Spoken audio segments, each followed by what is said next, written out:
sudah ya. Sekarang kita ke pembahasan berikutnya, yaitu jimat atau tamimah. Kepada Ustaz Aminul Faris Hadimahullah Ta'ala, Fayatul Masyhur.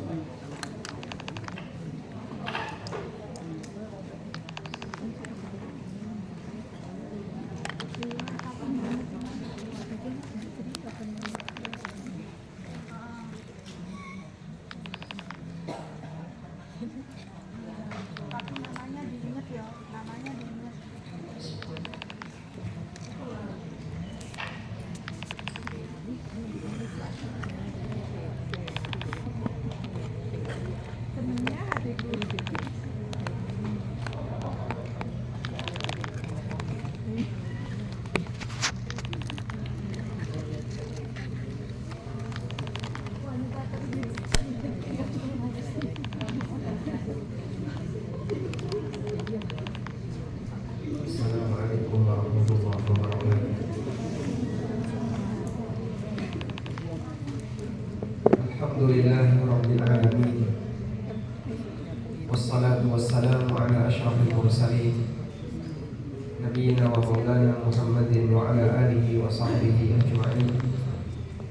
Wa asyhadu an la ilaha illallah wahdahu la syarika lah wa asyhadu anna Muhammadan abduhu wa rasuluh sallallahu alaihi wa ala alihi wa sahbihi wa man tabi'al huda ila yaumiddin.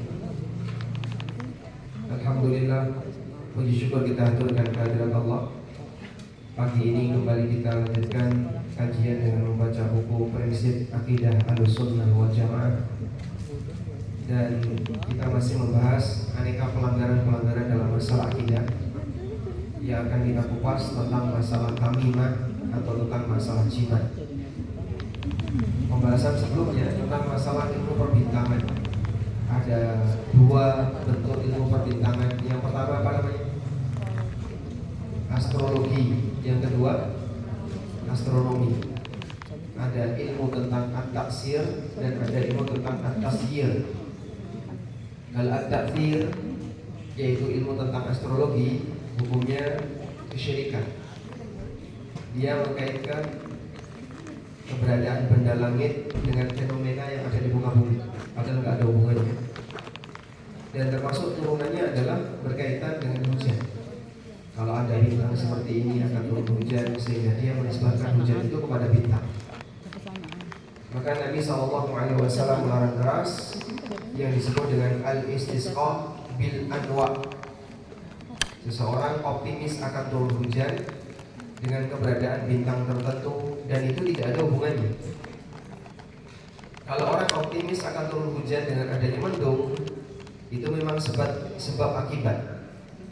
Sehingga saat suasana mendung, gelap, ada di atas wilayah kita, berarti sebentar lagi akan turun hujan. Optimis akan turun hujan. Ini boleh atau tidak? Boleh. Kenapa? Karena ini masalah hukum sebab akibat. Tapi kalau ada bintang kayak gini turun hujan, ini nggak ada hubungannya. Sehingga yang kedua seperti ini dilarang, dan itulah yang disebut dengan al-istisqa'u bil anwa. Oleh karena itu kita tidak boleh selesai turun hujan mengatakan mutirna binau'i kada wa kada. Kita diberi hujan karena adanya bintang A, ada bintang B. Sehingga selesai turun hujan kita mengucapkan kalimat mutirna bifadlillahi wa rahmati. Kita diberi hujan karena karunia dan rahmat dari Allah. Sekarang kita akan baca tentang masalah jimat. Silakan kita buka halaman 159. Kita baca terlebih dahulu. Bismillahirrahmanirrahim. Berkata Ustaz Yusuf bin Abdul Qadir Jawas rahimahullah, tamimah atau jimat. Poin ke-60. Ahlussunnah wal Jamaah melarang memakai tamimah atau jimat. Tamimah adalah jimat yang dikalungkan di leher atau bagian dari tubuh seseorang dengan tujuan mendatangkan manfaat atau menolak bahaya. baik kandungan jimat itu adalah Al-Quran atau isim-isim, mantra-mantra, benang, kulit atau kerikil dan yang semacamnya. Rasulullah SAW bersabda, Inna ruqa wat-tamaim wat-tiwalata syirkun. Sesungguhnya jambi-jambi, jimat dan pelet atau pengasihan adalah syirik. Rasulullah SAW juga bersabda, Man alaqa tamimatan faqad asyrak.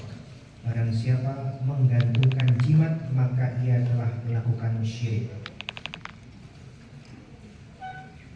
Baik. Berikutnya kita akan membaca tentang tamimah atau jimat. Ahlussunnah melarang keras memakai tamimah atau jimat. Tamimah biasa dikalungkan atau dijadikan gelang atau dijadikan sabuk atau yang lainnya dengan dua tujuan, tolak balak atau ingin mendatangkan manfaat untuk jadi pelarisan, biar kebal, terhindar dari bahaya dan seterusnya. Dan Nabi SAW melarang praktek ini dengan mengatakan inna ruqa wal tama'im wat tilawah wat tiwala syirkun. Sesungguhnya ruqyah, jambi-jambi, orang komat kamit terus disembur. Wat tamaim atau tamimah, jimat-jimat. Wat tiwalah, tiwala itu jimat yang fungsinya untuk pelet, itu namanya tiwala. Syirkun, semua itu adalah kesyirikan. Rasulullah SAW juga mengatakan, Man 'allaqa tamimatan faqad asyraka. Barang siapa yang menggantungkan jimat maka dia telah berbuat syirik. Baik, dan dua hadis ini cukup tegas tentang larangan jimat. Selanjutnya kita coba detailkan berkaitan dengan masalah jimat. Kenapa jimat itu tidak diperbolehkan dalam agama? Tentang jimat. Karena ini berkaitan dengan masalah ketergantungan karena sebab ideologi. Ketergantungan karena alasan ideologi, keyakinan. Kita punya ketergantungan terhadap sesuatu. Coba di antara jamaah yang pagi ini belum makan nasi, belum makan nasi, makannya apa? Roti. Oh, buah. Makan pizza, makan durian, gedang goreng. Ada sarapan gedang goreng, ada sarapan alpukat, ada sarapan kentang, ada sarapan roti. Ada nggak orang yang punya ketergantungan pada nasi? Ada ya? Sehingga rasanya ini durung makan sego, durung makan, durung makan.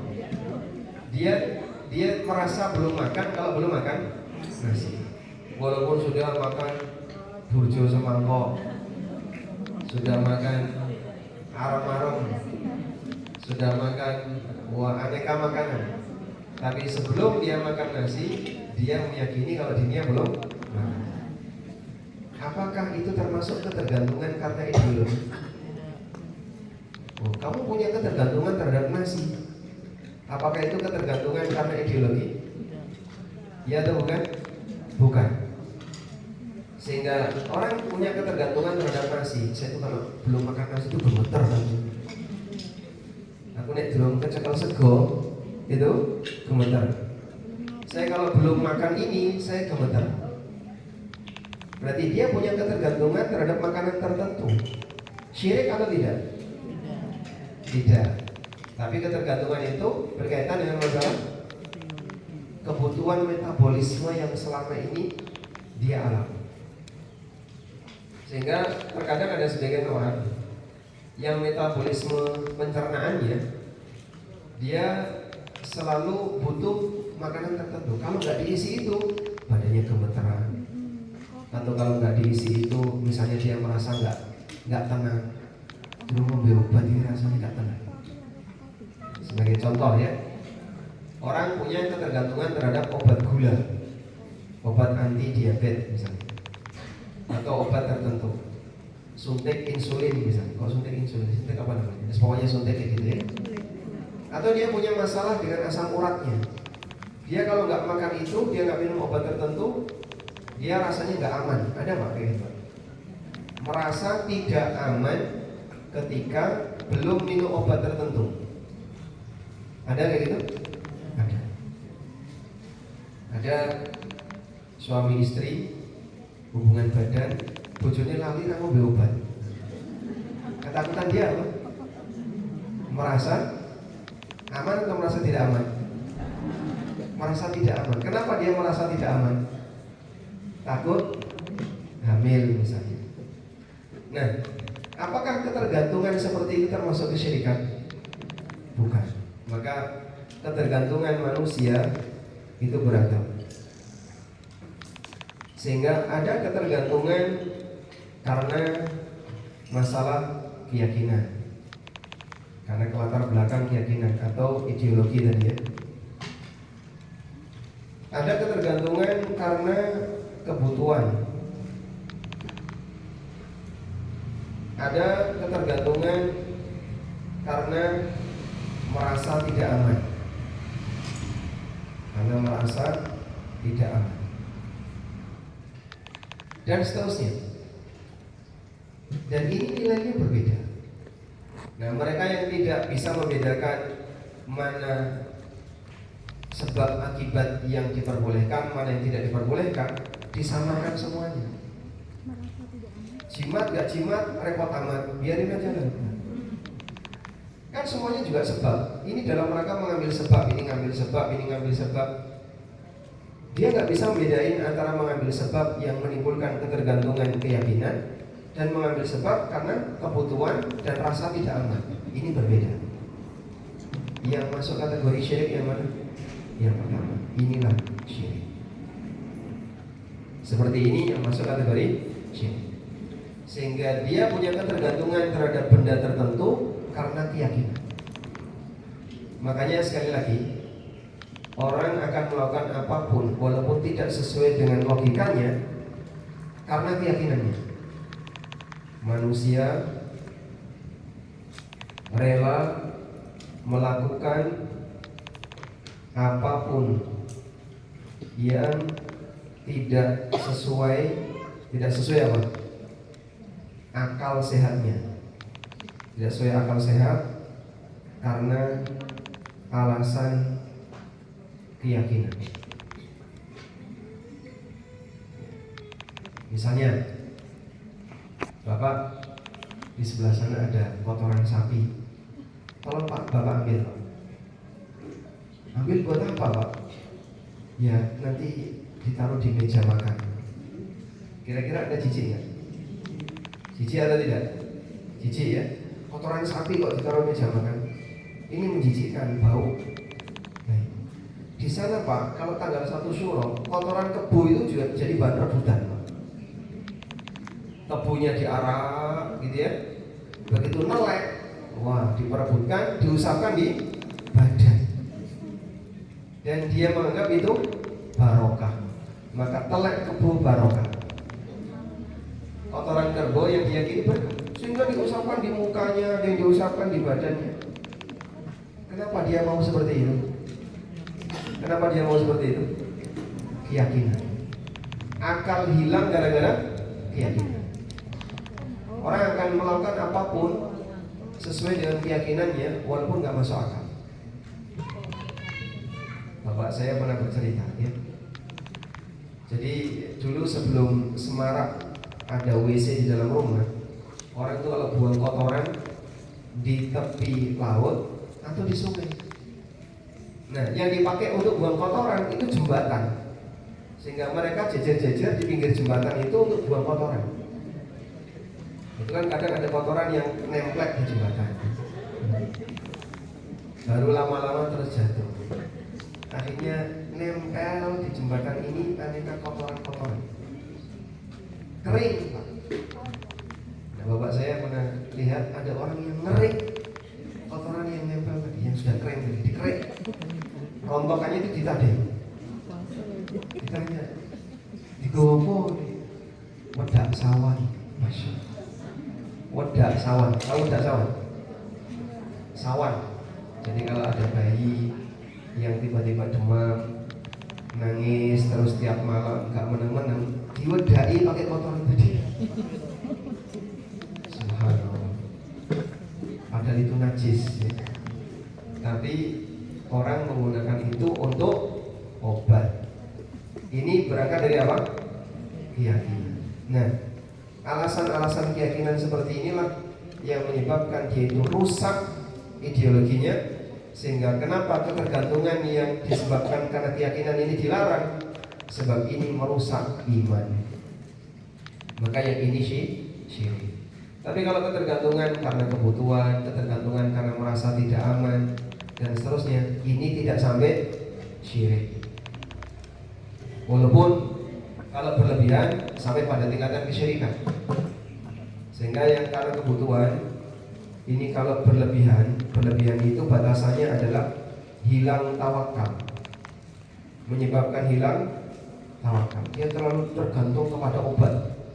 Sampai dia nanam obat itu kayak gentayangan, gulung-gulung, seperti orang stres mau mati karena nggak ketemu obat batuknya. Nah, seperti ini kalau sampai hilang tawakal, maka itu sampai pada tingkatan syirik kecil. Namun kalau tidak sampai hilang tawakal, tidak sampai syirik kecil. Baik. Selanjutnya,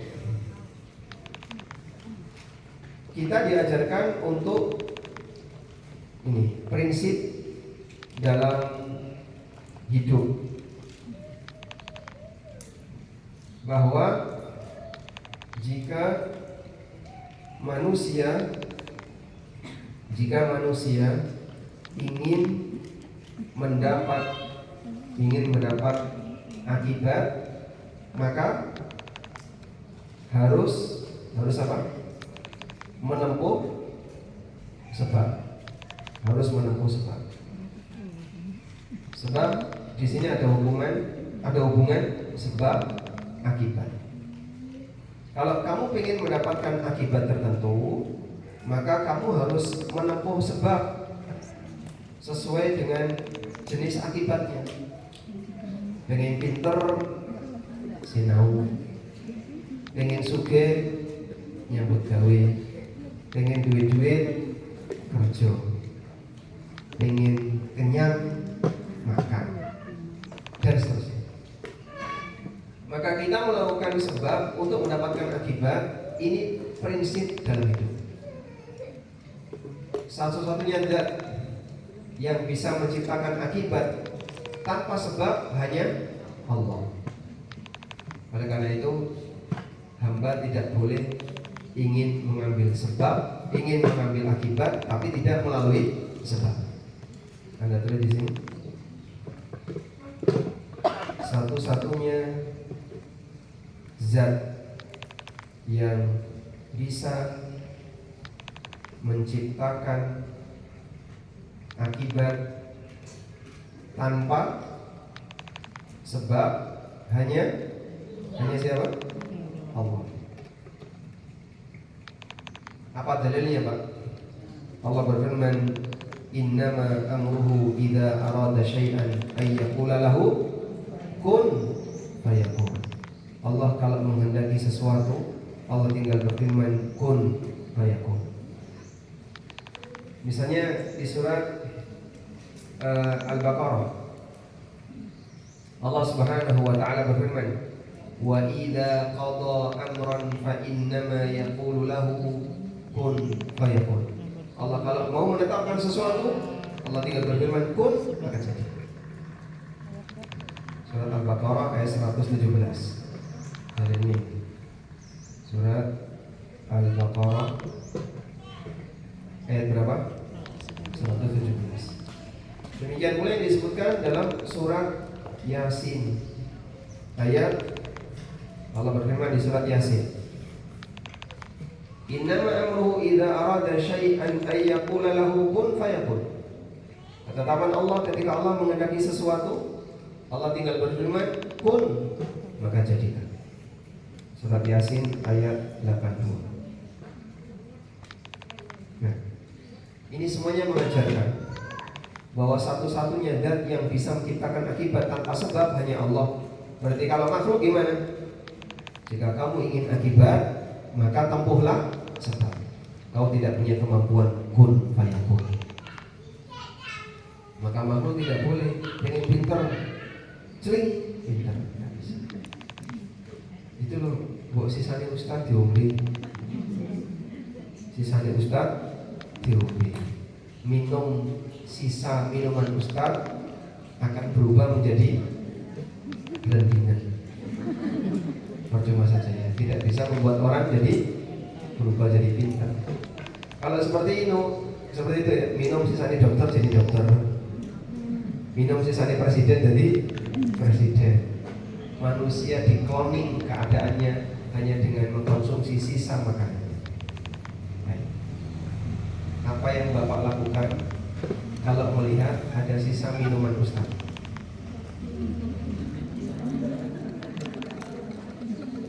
Apa yang Bapak lakukan kalau melihat ada sisa minuman ustaz? Siram ke bajunya, ke tanaman, disiram ke tanah. Apa yang Bapak lakukan kalau melihat sisa minuman ustaz?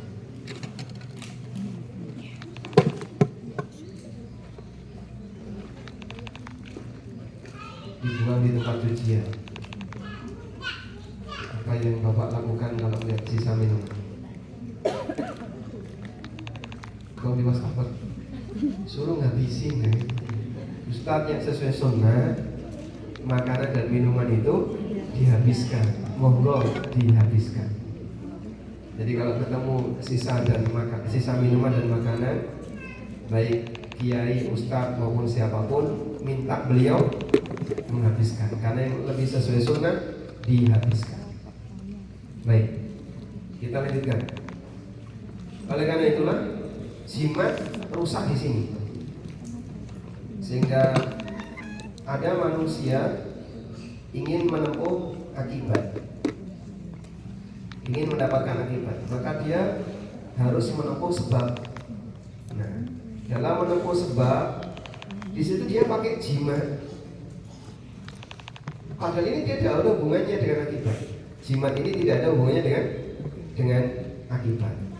Maka kenapa ini tidak boleh bertentangan dengan firman Allah, innama amruhu idza arada syai'an ay yaqula lahu kun fayakun. Wa idza qada amran fa innama yaqulu lahu kun fayakun. Apabila Allah hendak menetapkan sesuatu, Allah tinggal berfirman kun fayakun. Nah, jimat ini apa hubungannya? Ya kun fayakun, tidak bisa. Karena dalam hadis tentang masalah jimat, ada hadisnya ya. Hadisnya palsu. Siapa yang meyakini sebuah batu punya manfaat tertentu, maka batu itu akan bisa memberi manfaat sesuai keyakinan. Sehingga kalau ada orang misalnya pengen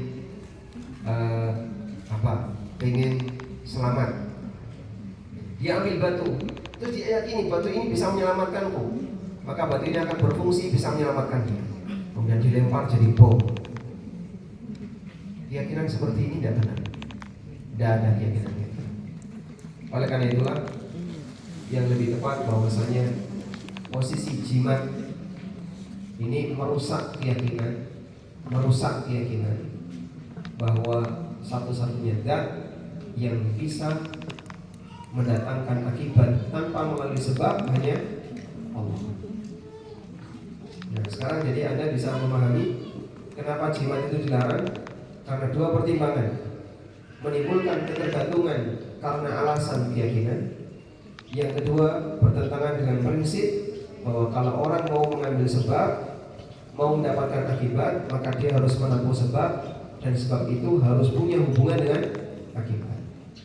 Sebab harus punya hubungan dengan akibat. Dan jimat tidak punya hubungan, tidak punya hubungan dengan akibat. Apa hubungannya jimat dengan akibat? Tidak ada. Nek kowe pengen pinter, kowe ngene, kowe pengen sakti, kowe ngene, pengen melet bojomu seperti ini, sehingga dia menggunakan jimat pelet agar suaminya selalu nempel dengan dia, dipasang lilin. Yang seperti ini jimat yang tidak boleh. Baik, selanjutnya, jika jimat itu, jika jimat diyakini alat untuk minta kepada jin, kalau seperti ini syirik akbar.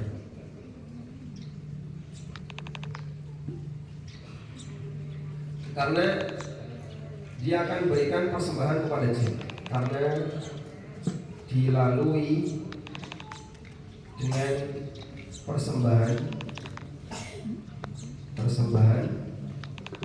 kepada siapa? Kepada jin. Sehingga orang punya keyakinan keris ini, dia kalau malam nggak bisa tenang, ledakan tidak karuan. Lalu diyakini keris ini adalah tempatnya jin. Kowe nek butuh apa-apa, gawa keris ini, maju. Nanti kamu akan ditolong oleh jin.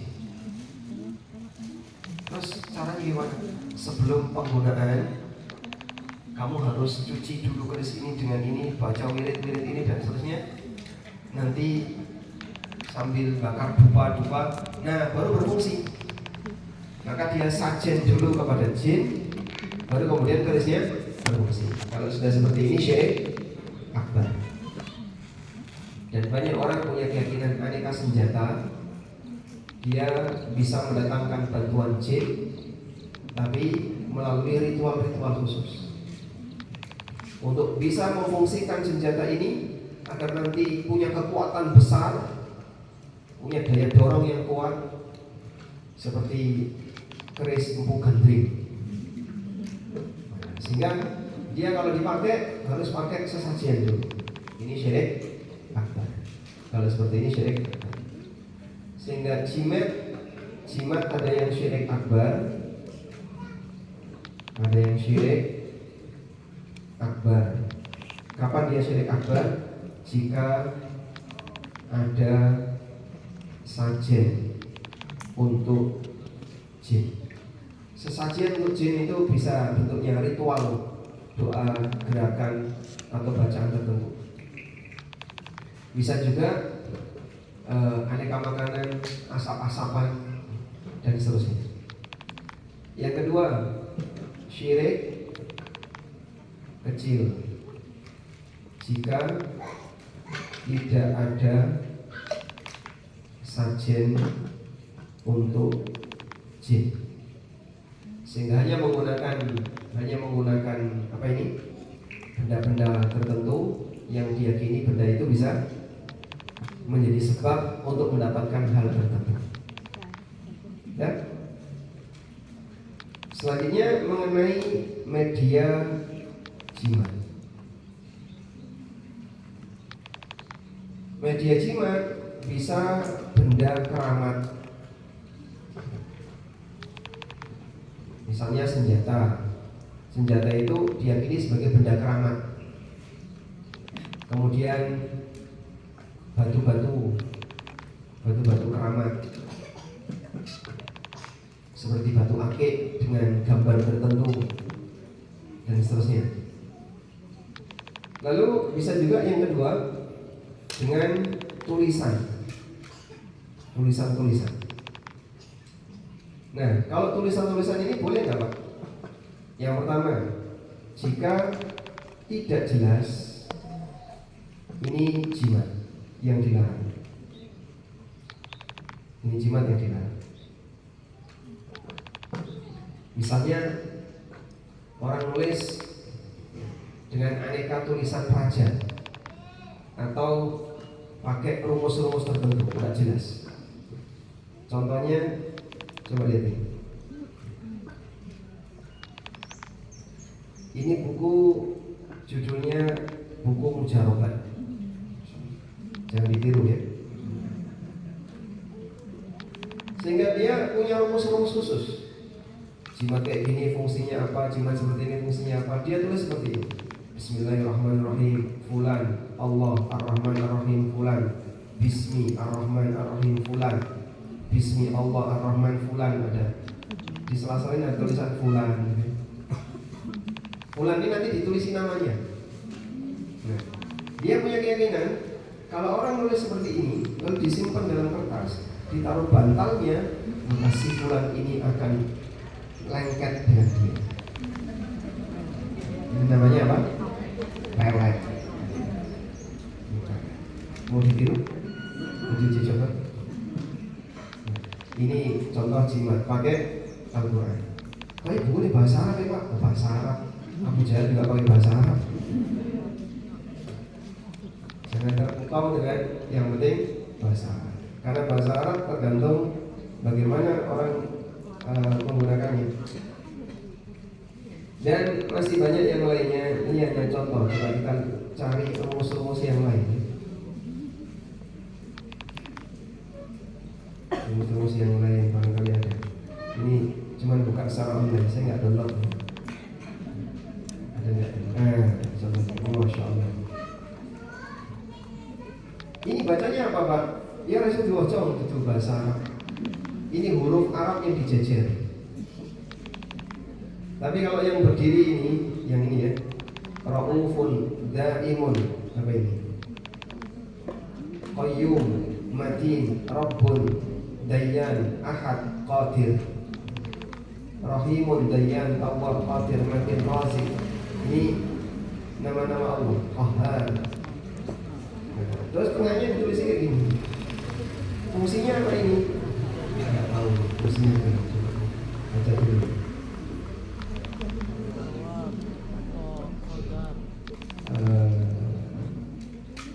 Ini juga ada amalan-amalan ya. Antasumma salatsa ayyamin. Harus berpuasa dulu selama 3 hari sebelum menggunakan jimat. Kamis, Jumat, Sabtu. Kemudian menyendiri di rumah sendirian di malam Ahad. Lalu membaca nama-nama di atas. Dzakarahu alladzi huwa min al-asma'i mansubah ila syahr. Kemudian dia menyebutkan nama-nama di atas. Lalu wa anta mustaqbilul qiblah. Kemudian baca dalam posisi menghadap kiblat 1000 kali. Jadi ada ritual-ritual khusus. Puasa 3 hari, itu pun harinya ditentukan ya. Jumat, Sabtu, Ahad. Malam Ahad harus sendirian tinggal di dalam rumah, tidak boleh ada yang menemani. Jadi boleh gudang yang sepi. Terus dia topo di situ malam Ahad. Nah, ajaran-ajaran seperti inilah yang mengiringi aneka perjimatan. Sehingga kenapa dia dibantu oleh jin? Karena ada bentuk persembahan dalam rupa amaliyah. Nanti kalau sudah punya ini dipakai untuk ilmu kebal atau dipakai untuk ilmu ngilang dan seterusnya. Ada lagi nggak Pak yang lain? Coba kita cari yang lain. Barangkali ada yang di sana. Nah ini juga sama. Pak Jimsyak. Pak ini nggak bisa dibaca ya.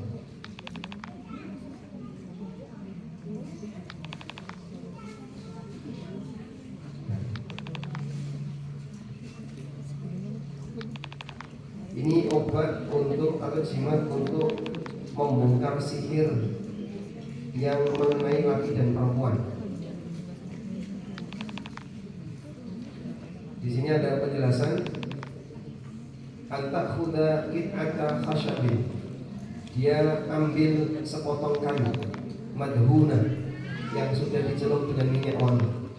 Au ina'in jadid, atau wadah yang baru lam yustakmal, yang belum pernah dipakai.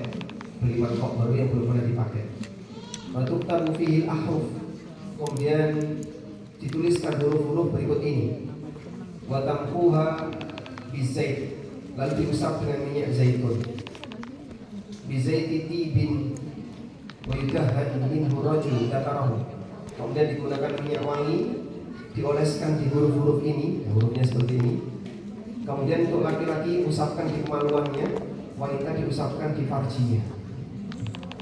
Ya, jadi elek. Dan kadang itu ayat Al-Quran. Fa innahu yanfaqu sihrahuma. Ini bisa menghilangkan sihir yang mengenai laki dan perempuan itu. Kayak gini nggak boleh ya. Apapun itu, walaupun dia pakai bahasa Arab yang nggak jelas, kadang susunan-susunan yang nggak jelas, hukumnya haram dan itu jimat. Di situ ada bentuk isti'anah, minta pertolongan kepada setan. Contoh yang lain masih banyak, dan masih banyak yang lainnya. Ini juga sama ya, modelnya seperti ini. Bacaannya apa Pak? Tidak tahu ini bacanya apa. Karena jimat itu nggak bisa dibaca. Baik, intinya tulisan-tulisan yang tidak jelas, kemudian aneka rangkaian tulisan Arab yang tidak jelas, ini jimat yang hilang. Yang kedua, tulisan ayat atau doa yang jelas. Sehingga misalnya Bapak nulis A'udzubillahi minasyaitonirrajim, jelas nggak? Jelas. Atau tulisan A'udzubikalimatillahi tammati min syarri ma khalaq, tulisannya jelas? Jelas, terbaca jelas, doa. Ditulis di kertas terus dilipat. Nah, setelah itu dimasukkan ke dalam baju atau disisipkan di badan atau dijadikan kalung. Apakah ini boleh? Ada dua pendapat. Dalam hal ini ada dua pendapat. Pendapat jumhur ulama, jumhur melarang. Sehingga orang nulis tulisan yang jelas lalu dilipat kemudian dijadikan kalung untuk jadi jimat bagi anaknya, jumhur melarang. Pendapat yang kedua, pendapat sahabat Abdullah bin Amr bin As. Sahabat Abdullah bin Amr bin As, beliau melakukan itu. Jadi anak-anaknya yang sudah bisa baca diajari bacaan doa. Sementara yang kecil yang belum bisa baca dituliskan teks doa-doa tadi lalu dikalungkan. Dan dengan harapan untuk tolak bala, biar anak ini gak gampang sawanan, biar dia kalau ada binatang berbisa tidak jintuk, jengking atau apa, maka dikasih benda seperti itu. Ini dengan syarat yang ditulisi jelas. Tapi kalau yang ditulisi nggak jelas, nggak boleh ya. Kalau yang ditulisi nggak jelas, ya sama seperti buku yang tadi kita sempat tonton bersama ini. Ini judulnya Mujarrabat apa ini? Ad-Darbi Al-Kabir. Mujarrabat Al-Kabir. Siapa nih? Baiklah. Alhamdulillah. Baik, kita tadi sudah mendapatkan kesimpulan berkaitan dengan aneka media jimat. Wallah. Sekarang kita lanjut ke pembahasan berikutnya.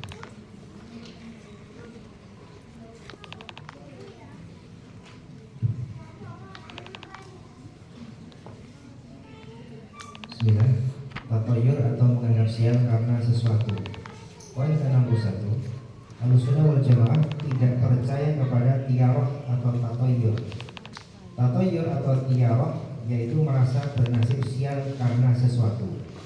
Tatoyur adalah menganggap sial atas apa yang dilihat, didengar atau yang diketahui. Yang dilihat seperti melihat sesuatu yang menakutkan, yang didengar seperti mendengar suara burung gagak, dan yang diketahui seperti mengetahui tanggal, angka, atau bilangan. Tatoyur menafikan atau meniadakan tauhid dari dua segi. Yang pertama, orang yang bertatoyur tidak memiliki rasa tawakal kepada Allah Ta'ala dan senantiasa bergantung kepada selain Allah. Kedua, ia bergantung kepada sesuatu yang tidak ada hakikatnya dan merupakan sesuatu yang termasuk tahayyul dan keraguan-raguan. Rasulullah Shallallahu Alaihi Wasallam bersabda, "At-tiyaratu sirkun, at-tiyaratu sirkun, at-tiyaratu sirkun. Wa ma minna illa walakinna Allaha yudhibuhu bitawakkul." Tiara itu syirik, tiara itu syirik, tiara itu syirik. Dan setiap orang dari kita pasti pernah terlintas dalam hatinya sesuatu dari hal ini. Hanya saja Allah menghilangkannya dengan tawakal kepadanya. Hadis riwayat Bukhari dan yang lainnya. Rasa sial dan nasib malam yang ditimbulkan dari sikap tatoyur ini hanya pada diri dan keyakinannya, bukan pada sesuatu yang ditatoyurkan. Maka prasangka, rasa takut dan kemusyrikannya itulah yang membuatnya bertatoyur dan menghalangi dirinya untuk berbuat sesuatu yang bermanfaat, bukan apa yang dilihat dan didengar. Baik, coba kita akan beralih ke pembahasan tentang tatoyur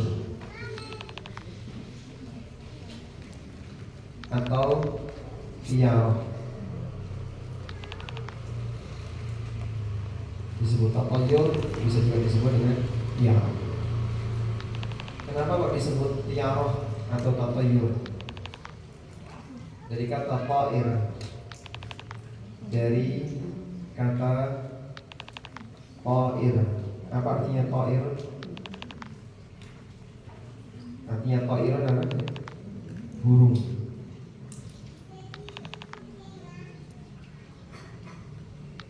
Kenapa? Apa kaitannya dengan burung? Ceritanya, orang masa silam kalau mereka mau melakukan sesuatu, maka yang mereka lakukan adalah gertak burung, gesah burung. Jadi ada burung sedang makan atau apa, digesah, hus. Nah, ketika digesah hus, kok belok kiri, terbangnya ke kiri, maka ini berarti tanda sial. Sehingga berkeyakinan sial. Karena hal ini akhirnya lebih dikenal dengan istilah tatoyur atau tiara. Berkeyakinan sial karena kejadian tertentu. Baik. Meyakini sial. Meyakini sial. Berarti hari ini sudah terjadi atau belum? Sialnya sudah terjadi atau belum? Belum. Berarti di sini sial belum terjadi. Tapi hanya diyakini saja. Maka tatoyur itu kaitannya dengan ideologi. Sehingga lagi-lagi ya, kembali lagi di sini meyakini sial. Berarti sial belum terjadi. Sehingga meyakini sial ini kaitannya dengan ideologi. Ideologi ini meyakini adanya sebab yang bisa membuat sial. Padahal tidak ada hubungannya. Padahal tidak ada hubungan.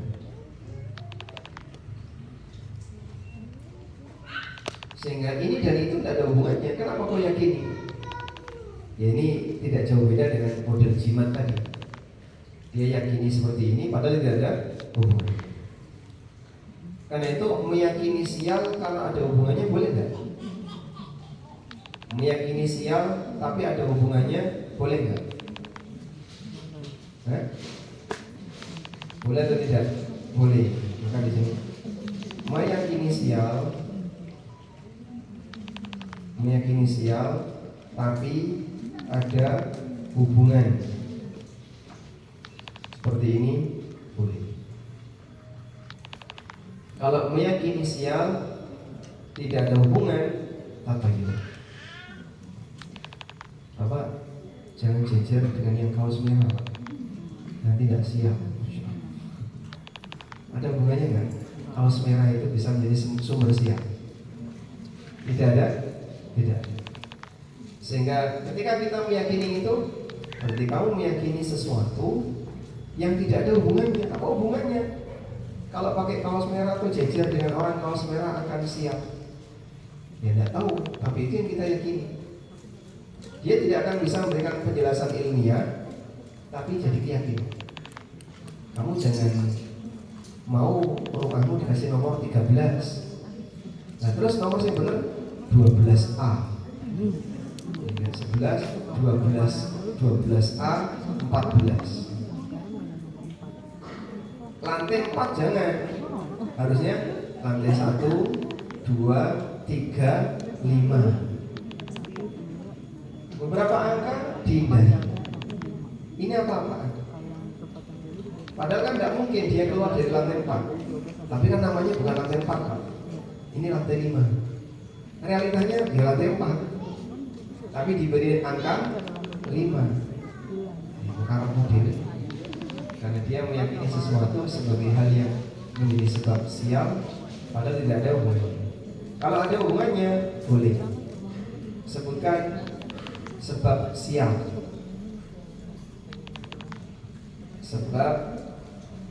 Sebab sial. Apa satu? Serobot. Sebab sial yang paling utama dosa dan maksiat. Ini sebab sial yang paling utama. Ya kalau tidak sial di dunia, lebih menakutkan lagi sial di akhirat. Yang kedua, Nabi SAW menyebutkan 3 yang menjadi sebab kebahagiaan dan 3 yang menjadi sebab kesialan. Apa saja itu? Al-markabul hani. Kemudian yang kedua, ad-darul wasi'. Yang ketiga, wal mar'atu salihah, istri yang saleh. Ada 3 sebab keberuntungan seseorang dan 3 sebab kesialan seseorang.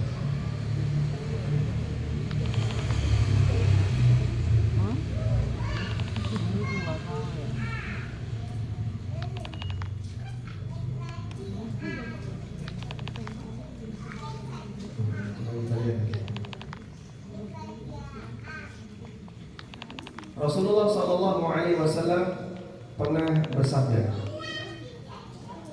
min sa'adati ibni Adam thalatha wa min syiqwati ibni Adam thalatha. Kebahagiaan Bani Adam itu ada pada 3 hal. Kesialan Bani Adam juga ada pada 3 hal. Apa saja itu? Min sa'adati ibni Adam, kebahagiaan Bani Adam. Al-mar'atu salihah, istri yang salihah. Wal maskanus saleh, tempat tinggal yang baik. Di rumah bocor kabeh. Nek udan bocor kabeh, nek ra udan panas kabeh. Penuh dengan tikus. Hujan terus, bocor terus. Terus apa lagi? Banyak nyamuknya, banyak ini. Sehingga dia punya rumah tapi gak tenang di rumah itu. Isinya hawanya panas, sering berantem. Bisa jadi sebab keberuntungan hamba adalah rumah yang baik, sebagaimana sebab sialnya hamba tempat tinggal yang buruk. Wal markabus saleh, kendaraan yang baik. 3 sebab kebahagiaan seseorang: istri salihah, rumah yang baik, kendaraan yang baik. Wa min syiqwati ibni Adam, dan sumber kesialan manusia: al-mar'atus su', istri yang jahat. Wal maskanus su', tempat tinggal yang tidak baik. Wal markabus su', kendaraan yang tidak baik, kendaraan yang jelek, sehingga dia ketika punya kendaraan watuk terus. bisa tinggal sing apik, buka kap tiap hari. Rekam terus Pak. Iya enggak tahu ada masalah terus. Bengkel bolak-balik masuk bengkel. Nah, yang seperti ini berarti sebaiknya kendaraannya segera dilepas. Nah, oleh karena itu kalau orang menyebut ini tanda sial, ini sebab sial, tapi dengan sesuatu yang ada hubungannya, hukumnya boleh. Ini apa saja tadi Pak? Tempat tinggal, kemudian tempat tinggal, kendaraan, terus pasangan hidup yang buruk, tempat tinggal yang buruk, kendaraan yang buruk, pasangan hidup yang buruk, semuanya akan menjadi sumber sial bagi seseorang, sehingga hidupnya tidak akan bisa jalan. Menyebut, oh ini sumber sialnya adalah istrimu, sumber sialnya adalah kendaraanmu, sumber sialnya rumahmu. Kalau memang ada hubungannya, boleh. Selanjutnya, kenapa dalam tiara itu dilarang? Karena dia meyakini sumber sial yang tidak ada hubungan. Apa hubungan angka 13? Apa hubungan angka 13 dengan sial? Hubungannya apa? Kamu nanti jadi sering salah sasaran. Salah sasarannya apa? Banyak orang mengirim paket ke tempat kamu, misalnya. Itu bukan salah sasaran, itu salah belonjonya bojone. Nah, meyakini ini karena nggak ada hubungannya masuk kategori syirik asghar. Selanjutnya, kegiatan tiara juga bisa menjadi pengurang nilai tauhid. Karena pertama, orang yang tiara itu tawakalnya kurang, sehingga gampang keweden, gampang takut, dikit-dikit takut. Awas loh, kamu nanti kualat, dikit-dikit takut. Itulah orang tiara. Yang kedua, ia bergantung kepada sesuatu yang hakikatnya tidak ada. Berarti dia punya ketergantungan karena alasan keyakinan dan hakikatnya tidak ada. Maka perbuatan seperti ini hukumnya syirik kecil. Rasulullah SAW bersabda, "At-tiyaratu syirkun, at-tiyaratu syirkun, at-tiyaratu syirkun." Tiara itu syirik, tiara itu syirik, diulangi 3 kali. Lalu kalimat ini, "Wa ma minna illa", coba ditampilkan, "Wa ma minna illa", buku di halaman 161. 161. Mulai dari kalimat wa ma minna illa walakinnallaha yudhibuhu bitawakkul, itu bukan sabda Nabi SAW, tapi perkataan Ibnu Mas'ud. At-tiyaratu syirkun, at-tiyaratu syirkun, at-tiyaratu syirkun, itu sabda Nabi SAW. Sedangkan wa ma minna illa, ini perkataan siapa? Ibnu Mas'ud. Ibnu Mas'ud menceritakan, tidak ada satupun di antara kami, yaitu para sahabat, illa kecuali dia mengalami tiara. Nabi SAW kan tidak mungkin mengalami tiara. Beliau dilindungi oleh Allah dari perbuatan kesyirikan. Tapi sahabat tidak masuk, sehingga sahabat sempat mengalami tiara. Maka Ibnu Mas'ud mengatakan, dan tidak ada satupun di antara kami kecuali dia mengalami tiara. Sehingga dulu sahabat itu juga punya rasa was-was di hari yang diyakini sial oleh orang jahiliyah. Walakinnallaha yudhibuhu bitawakkul, tapi Allah hilangkan dengan tawakal. Allah hilangkan dengan tawakal. Maka tawakal bisa menghilangkan tiara apabila seorang hamba serius dalam bertawakal. Selanjutnya Rasulullah SAW bersabda,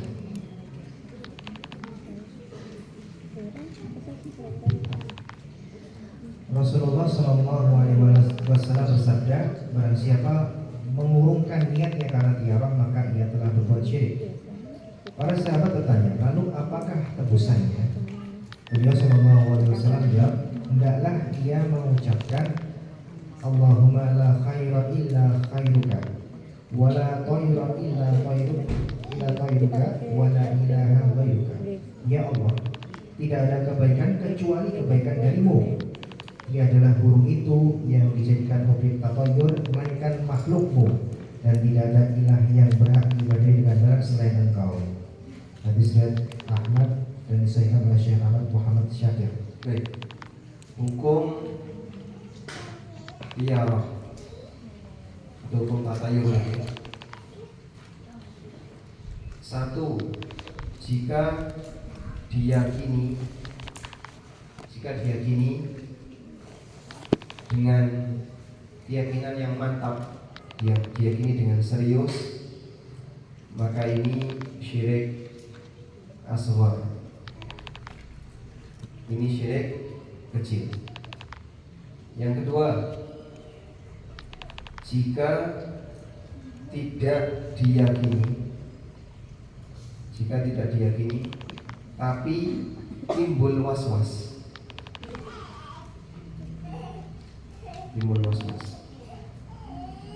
Misalnya melakukan hajatan di bulan Suro, bagi orang Jogja ya. Jogja, Solo, bulan Suro ini apa? Bulan pantangan hajatan. Dia nekat hajatan di bulan Muharram. Mungkin ada was-was di antara keluarga-keluarga. Ini kok piye bulan Suro kok hajatan? Tidak boleh bulan Suro hajatan. Piye kita lanjut. Nah, berarti di situ timbul was-was. Nah, ketika timbul was-was ada dua keadaan. Satu, saat timbul was-was,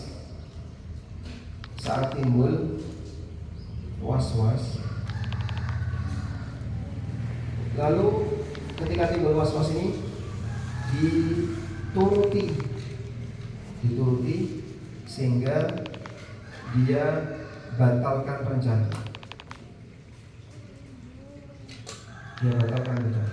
Maka ini tiarah. Ini statusnya tiarah. Saat dia menghindari itu, tiba-tiba timbul was-was, tapi dituruti sehingga membuat dia tak jadi. Misalnya dia punya rencana untuk berangkat, begitu buka pintu ada cicak jatuh. Wah, cicak jatuh. Nah, tiba-tiba timbul was-was. Jadi berangkat ya. Nah, saat dia timbul was-was seperti itu, karena melihat cicak jatuh tadi, terus nggak jadi, ya sudah langsung nggak jadi berangkat saja, tak pulang, nggak jadi berangkat. Maka yang seperti ini masuk kategori tiarah. Itu yang disebutkan dalam hadis tadi. Barang siapa yang mengurungkan niatnya karena tiarah, maka dia telah berbuat syirik, dan ini syirik asghar. Yang kedua, saat timbul was-was, dilawan, bukan dituruti, dilawan, sehingga dia nggak mau was-was itu bertahan. Maka yang dia lakukan adalah dengan tetap lanjut sesuai rencana. Dia tetap lanjut sesuai rencana. Ya. Kalau seperti ini, hukumnya boleh, karena dia tetap melanjutkan sesuai rencana dan tidak masuk kategori tiarah, walaupun bisa jadi muncul was-was. Wes rapopo, bulan Suro rapopo, tetap lanjut. Padahal dia sebenarnya deg-degan, tapi lanjut aja sampai selesai acara. Seperti itu, yang bersangkutan hukumnya boleh, bahkan disyariatkan. Baik. Nah, kalau sudah terjadi tiarah, kafarahnya di situ. Allahumma la khaira illa khairuka, wa la tiarata illa tiaruka, wa la ilaha ghairuka. Kalau sudah terlanjur tiarah, kafarahnya dengan membaca doa ini. Wallahu a'lam. Walhamdulillahirabbil alamin. Demikian yang bisa kita bahas.